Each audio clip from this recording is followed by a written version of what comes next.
Thank you, Admiral Verma, for that wonderful opening remarks and welcome address. And it's an absolute joy for me to be able to welcome each one of you all today. We've got a long day ahead, and by long I don't mean just in measure of time, but by the length of communication and conversation and content which will be happening during the course of the next couple of hours. I've got an 8-page conversation which I want to have with you.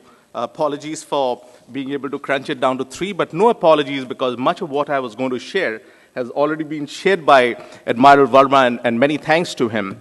Srimati Chandrima Bhattacharya, Honorable Minister of State, she would be arriving any moment right now. And Shri Malay Kumar De, Additional Chief Secretary and Principal Secretary, Health and Family Welfare, Government of West Bengal. Thank you very much for gracing this occasion. You've been an inspiration for us from the healthcare industry. Came in yesterday night and made it possible to be able to be over here. Thank you for the time and involvement and inspiration which you provide to the leadership in the healthcare fraternity. The Rear Admiral retired A.K. Verma, Chairman for the Cii Eastern Region, a person non gratis who is actually inspiring a plethora of leaders across verticals in industry and has a special place for the healthcare vertical that we have. In most of the Eastern Regional Council meets that we have, he's been very evocative of his praise for both Rupak and myself, and we are deeply grateful to you for honoring us in that manner. Dr. James W. Long needs no introduction, was here in this very platform in the year 2012 and is going to bring to us a special address. And then Vishal Bali, Mr. Bali has been a great inspiration too. And I remember the time 10 years back when I started my journey in healthcare industry, and I was grooming leadership myself from across different verticals, and we would only connect at conferences. And I remember actually telling my guys, leadership that I was grooming, that if you want to learn about healthcare, you spend 5 minutes with him. And it's been a joy to be able to interact on various platforms, and thank you so much. He's also had an excruciating travel itinerary, walked in at 4 o'clock this morning and is here bright and early for the address that we have. I only wish that we could have him later during the day, but unfortunately, because of his travel schedules, he will not be able to share his wisdom on home healthcare, which is something deeply passionate, which he carries in his heart and which he started as an entrepreneurial venture. Dr. Rupali Basu needs absolutely no introduction or words of encouragement, praise, support, or whatever from my side. She's been a buddy, a friend, she's been a supporter, and she's been a great leader for the face of healthcare and a great ambassador for healthcare in Eastern India. I keep joking with her, and it's not a joke, that she's a face for healthcare East. And today it's a joy to be on the same platform and be able to share in the wisdom that is going to be imparted in a few minutes with us. Rupak has been a friend, a colleague, industry leader, and he serves as the co-chairman and for CI Eastern Region, and is also the CEO for the the AMRI group of hospitals. Dr. Shaugat Mukherjee, of course, has been the bedrock of what CI stands for and is serving as the regional director for CI Eastern India. I would be failing if I don't acknowledge also in the same breath Dipankar Bhattacharya, who's a wonderful fellow colleague and has been the inspiration behind getting this wonderful stage set for today. Thank you, and keep on doing well, much beyond the 10 years that you've served over the next decade.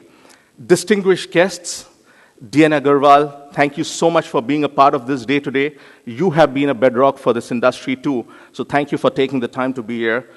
Friends and colleagues, ladies and gentlemen, friends from the media, thank you for coming over and being a part of this event. Without your support, this industry itself will not get the credibility it deserves, the right kind of credibility, rather than the newsworthy credits which keep coming across to us. Delighted to be able to provide the welcome address for the theme today, which is working towards health for all. It was in January, and I'll skip through most of the ad nauseum figures for the MDGs and SDGs which is going on, because we've got a whole day of content which will be coming on from extremely illustrious speakers, which will be coming and sharing in a few moments. And it was in January this year, 2015, and I remember I was in the National Committee, and Vishal and myself, we were just chatting about this flagship event, and I remember him telling that whenever we are exposing industry with the audience over here, it's best to have only one or two teams driving. And it made sense because oftentimes in conferences like this, we have a plethora of subjects to discuss, and sometimes it gets lost in the morass of what we are wanting to deliver. So Vishal, thanks a lot for being a deciding factor on how we are moving ahead. And then it was Rear Admiral Verma who in his wisdom said that East does not only mean Calcutta or West Bengal. CII Eastern region actually envelops Bihar, Chhattisgarh, Jharkhand, Orissa, and West Bengal. And today I'm extremely excited that during the course of the day, we have got one special plenary, which is healthcare in the states of India, and we will hope to cover a fair amount of ground in the next few minutes. The last minute that I've spoken has been a very interesting minute because the way the world is rapidly changing is totally something that we have perhaps not been prepared for. And I remember Vishal sharing it in greater detail, but let me try to do the same with you. In the last minute that we have spent, 204 million emails have been exchanged. Pause for a moment. For the every 5 or 6 emails that we have to respond to in a day or in an hour, in the last 1 minute, 204 million emails have been exchanged. 20 million pictures, or pics as we call them now in the social media, have been viewed. 100,000 tweets have been exchanged. 6 million views and 277,000 Facebook logins have happened. I know some of you all are on your smartphones right now. And while we are Googling and searching this data which I've shared with you, in this last minute, 2 million plus Google searches have happened. So it's a new day, it's a new age. What worked at the turn of the century for meeting the healthcare needs is going to change. Today's consumer has his solutions in his palm.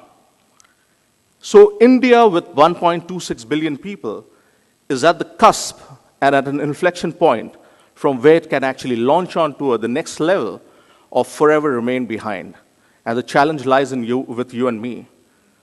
So the challenge that we have is with 1.26 billion people, we have consumers of more than 500 million people who are using mobile phones. But infrastructurally, we've only got 1.3 million beds. Today's time and age that we are in, and I'm sure technology is going to be the enabler, a pizza arrives faster than an ambulance comes. And with respect to some of my colleagues who waited for an ambulance and have lost a loved one.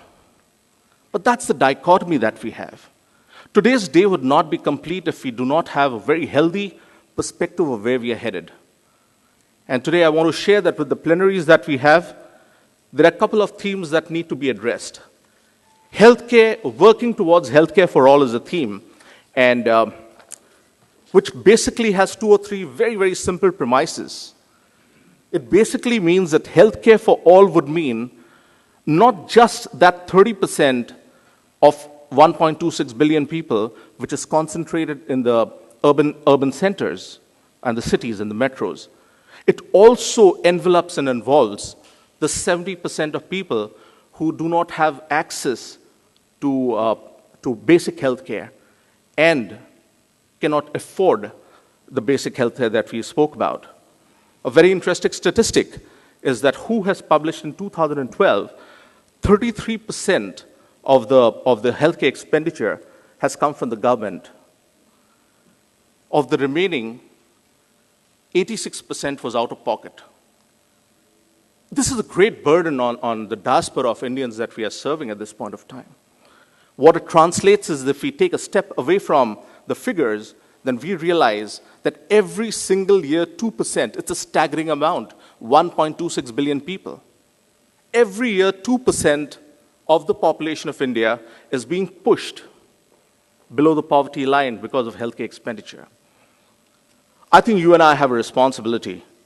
And due to brevity of time, I'm sure that a lot of valuable inputs will be coming across from the rest of the plenary speakers that we have. But I just wanted to end with just a couple of thoughts. And is the challenge before us will not go away by addressing the problem the same way we addressed it in the last decade. Today, the enablers are different. Today, the solutions are going to be different. Today, when you walk out, you'll see some of our sponsors, which is technology-based.